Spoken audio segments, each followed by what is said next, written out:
So, anyways, Qatar. Yep. Okay, like Russell. What's Russell like? What's Hamilton doing? What was that?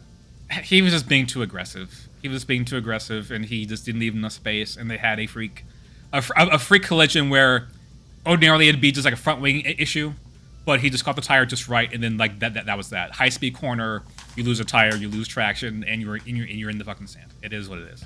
That's racing incident. So.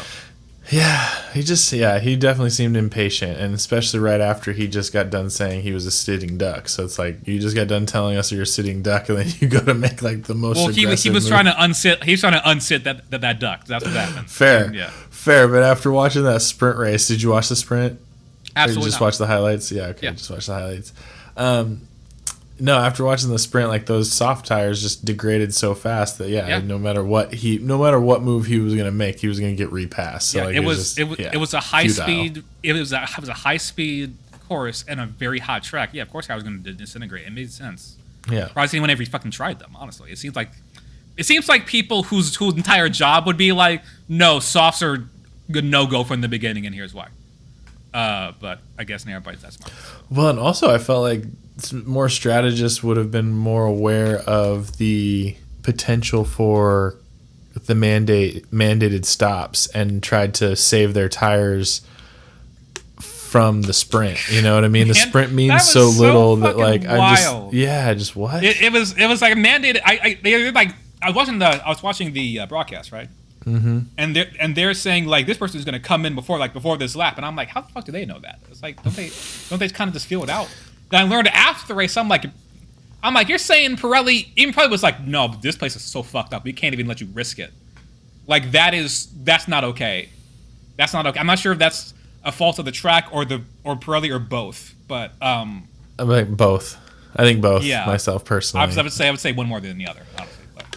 Well, yeah, I mean the track is meant for MotoGP. That's the problem. You've got these long sweeping corners and curves, and I mean they redid the whole thing since the last time they were there anyway, so it was technically a new track.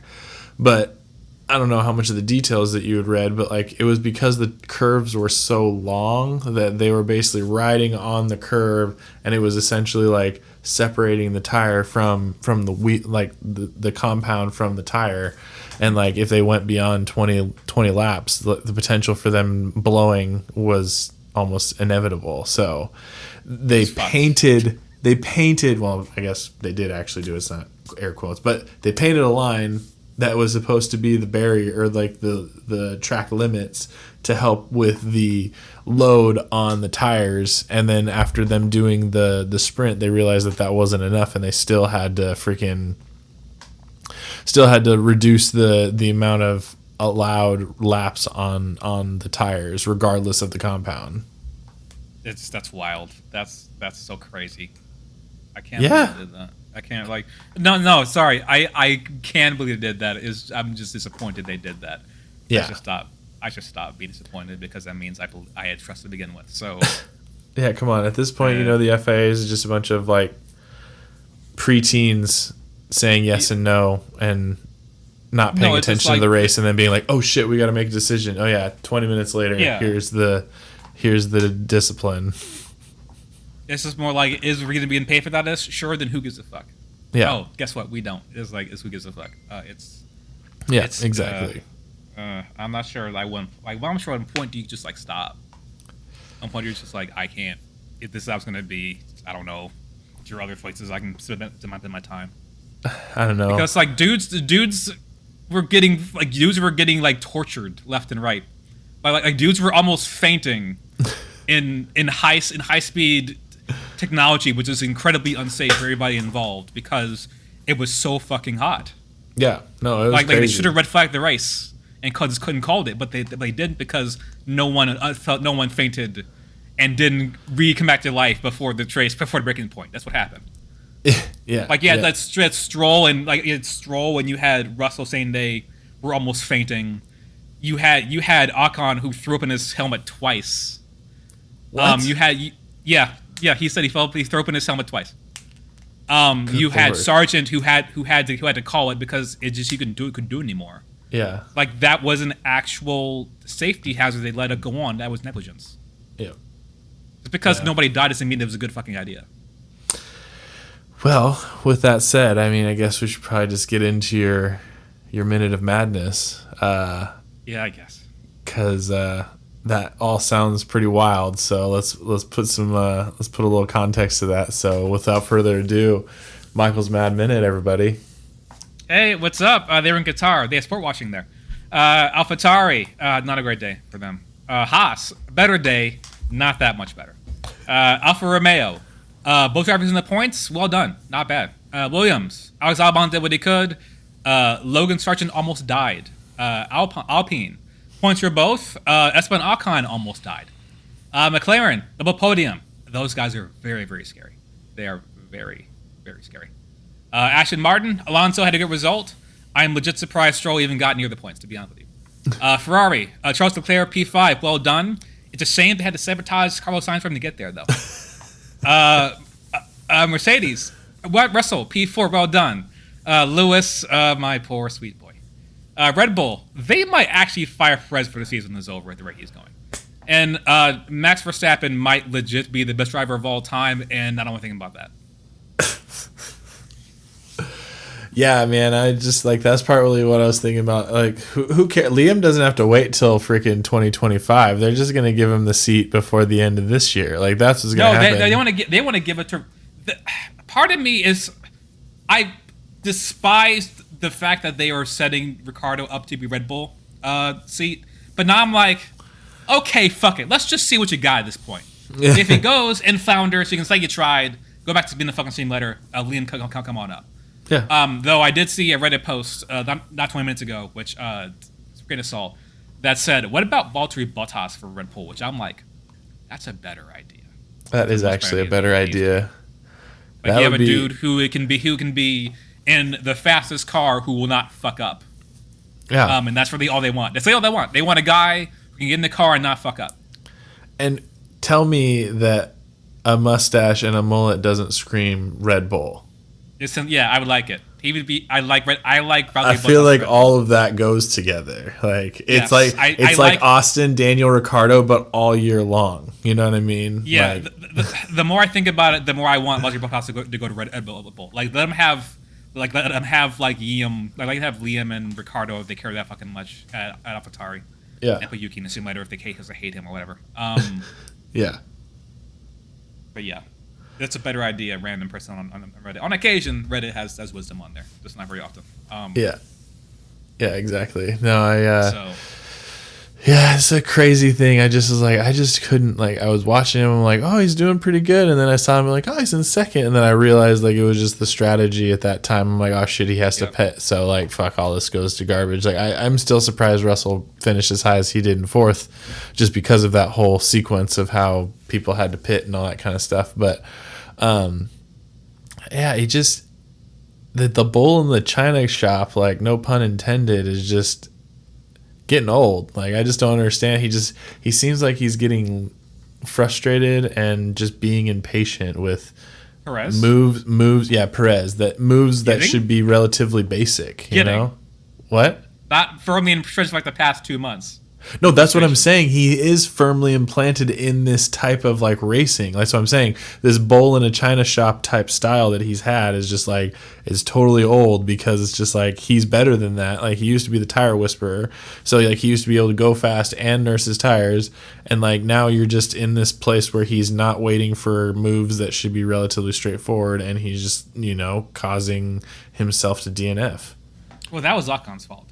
Like Ocon tried to go 3 wide in a 2 wide corner, and then I think Pacheco got collected there. That was like the one time it wasn't his fault.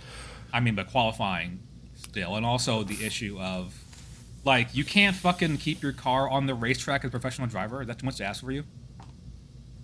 You are paid to keep the car within the racetrack lines. You can't do that. That's where I'm like, what do you do? Yeah. Regardless of the dust or whatever, like it's the same issue for everyone. So at first I was all like, well, people are talking about Max or just getting on Checo because of no reason. Now it's like, my guy, you're doing it every single race weekend.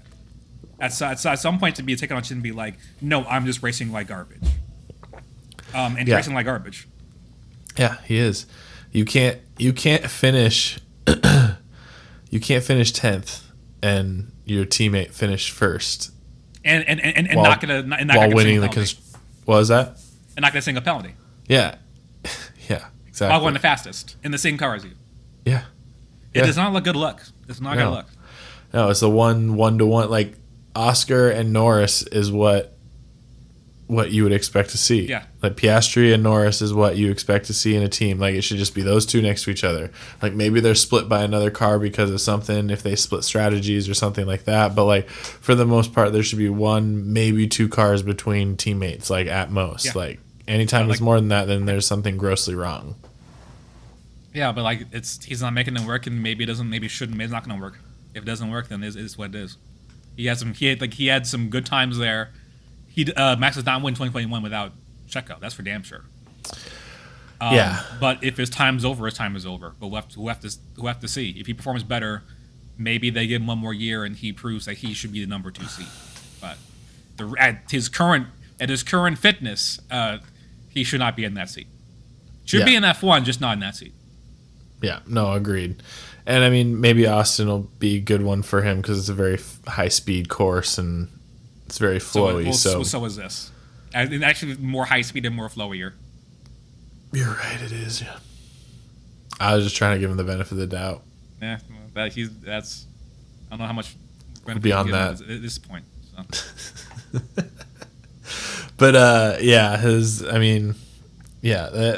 had no idea about the temperature though. Like Alex throwing up in his helmet, like that's wild. It was Ocon. Yeah, so Alex had a hard time getting out of the car. Oh, that's what it was. They helped Liam out the car.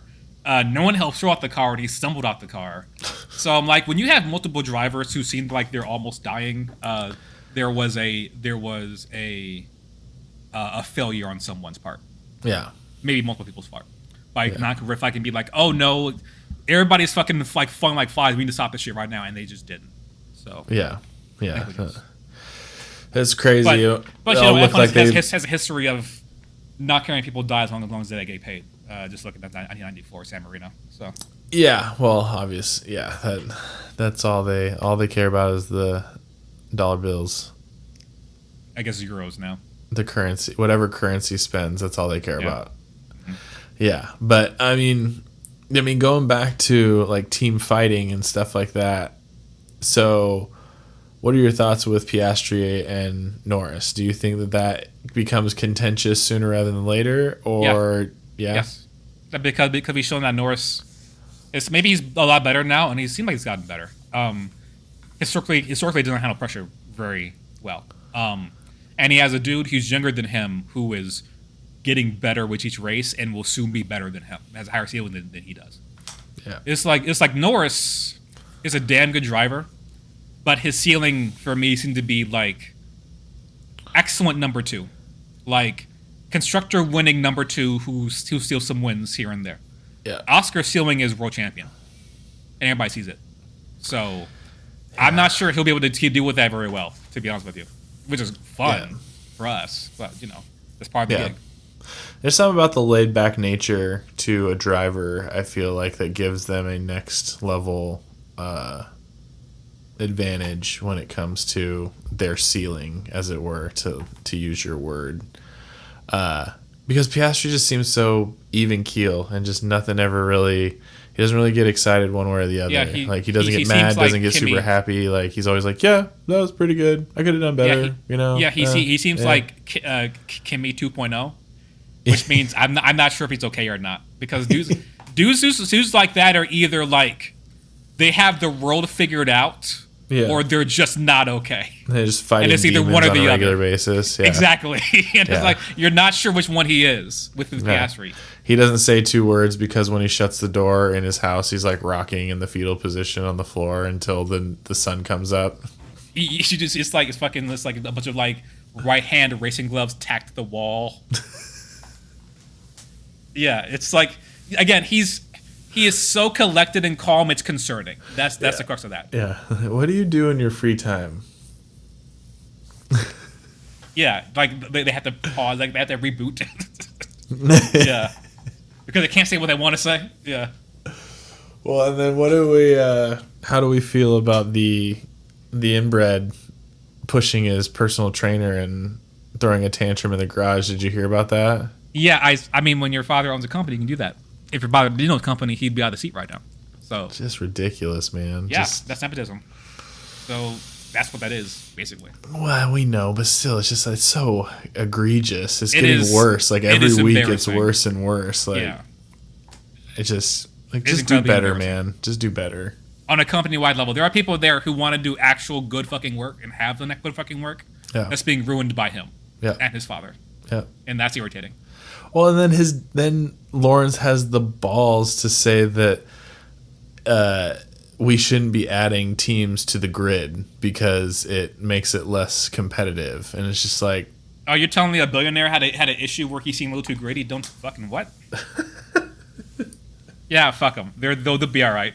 Here's the thing, my motto is fuck them, they'll be all right. Which guess what? It's a pretty good motto. They'll be all right. Yeah, it's pretty accurate. They're also another one. They're not starving, so. Yeah, bring more people on the grid. Give more teams, give more engineers, give more mechanics, give more people, give more strategists. Pay those people. Repopulate the fucking F1 world with more interesting minds. Yeah. Crazy concept, I know. Yeah. Do you think Alonso? How long do you think Alonso sticks around? Do you think he's a year, 2 year? One more year. One more year. He doesn't have. He does not have luxury of time. No. He did it. He doesn't. He's too good. Yeah. He is too good and too old. Well, and he wants to go do Le Mans. Yeah. Though, if you wanted to do Sigma break band here, you fucking poach Alonso from being Red Bull. That would be pretty good. That'd be fucking amazing. That would be pretty good. I'm pretty sure Alonso would lose. I'm pretty sure Max would faster than him. But fucking man, that would be pretty incredible. Because I'm sure that Alonso would have some stuff he could teach Max that would just make it even. No, fuck that. He wants a third title. What was that? He wants a third title. Oh yeah, I'm sure he does, but I'm just like what you just said. Like you were saying, Max would probably still be faster than him, but I'm just saying, like, yeah, but I bet Max would learn a fucking ton from him. Yeah, like, you know what I mean? Like his wily tricks and shit. And you have a guy like Alonso who will not make mistakes, but it's like, no, you have to be on your shit to beat me. Yeah. So good luck in the best car, probably of his career. That'd be the best. Yeah. Well, if I'm Christian Horner. And I actually should give a shit. That's what I would be doing. Yeah, well, and it's not only be consistent, but like the racecraft that Alonso has of the other drivers too around him. Like that's kind of next level. I feel like for him, like his anticipation of what people are going to do in certain situations and like understanding like what could happen around him. I think that's something that could be learned too. Because I think Lewis is there as long as Toto's there. If Toto wasn't there, I think Lewis might look around, but he's staying there while Toto's there. So he's on the thing. Well, because he's confident Toto's going to get him his last title. Which, I mean, if you look at their history, good fucking bet. Pretty good bet. No, it's not a bad bet. Like that's why I wouldn't jump shit either. It's literally the equivalent of like having like a stock or something like that and have it do that dip, and it's like. Number one thing you're not supposed to do is like get out once it's at the bottom, because like once it's at the bottom, it's already at the bottom. You might as well hang on to it, like don't let that Apple stock get away. Lewis is like, I could do anything I want here, and which is underrated in any corporate company. Yeah, I can do anything I want. So true. I'm sure that company's is pretty good too. Well, it probably helps. Whatever I want, I pretty much get. So yeah. Well, it's probably helping that they're allowing him to do like the Hollywood movies and stuff like that, and making sure that happens so that. And if I was him, I'd be like, as you would fucking better allow me to. Yeah. So considering how much I've done for this. Exactly, but remember, just as corrupt as the FIA is, there's also the aspect of how old school the constructors are. Of like, basically, we own you, so like whatever we say goes. Yeah, and Lewis is like, okay. Lewis is like, okay, bet. Yeah, I know. And guess what? They have not checked him. They have not tried to check him yet. So, no, I know. Because they fucking know better. Well, and they shouldn't. Yeah, exactly. It's the one time where it's like where the leverage is, and it's going to stay there. But for Red Bull, it will probably be Checo if they don't just say F it tonight, which who knows at this point, depending on how many drinks in they are at the moment. Like Checo one more year, and then give Ricardo that seat, and then Liam goes to AlphaTauri.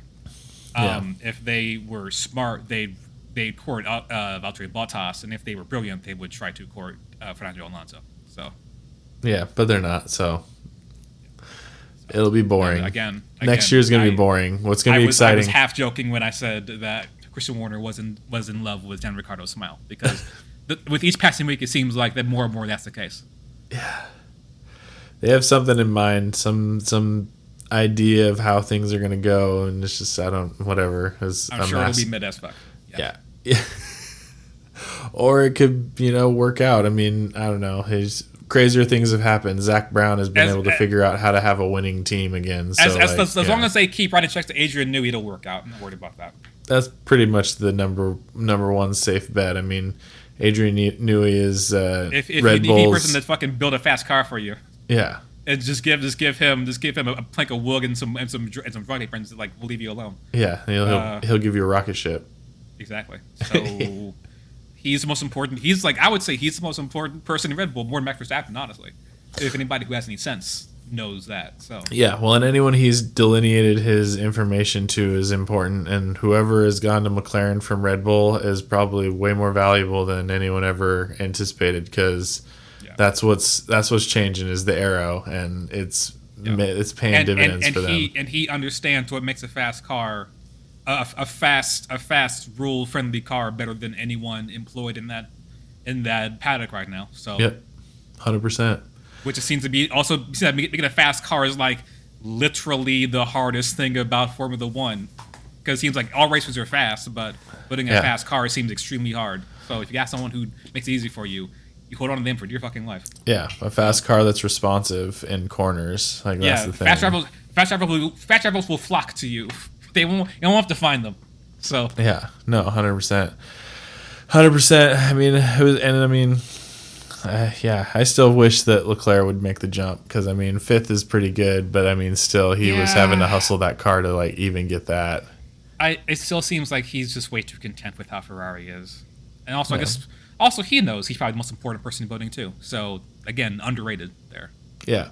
There's definitely the living the life, living the Ferrari lifestyle that I'm sure he enjoys and all that jazz. I just for the competition aspect of it, I think it'd be really cool. As he gets older and he cares less about that shit, he'll care more and more about winning, and that'll probably change as he gets older. He'll be here for a while, God willing. So. Well, and what happened with Carlos?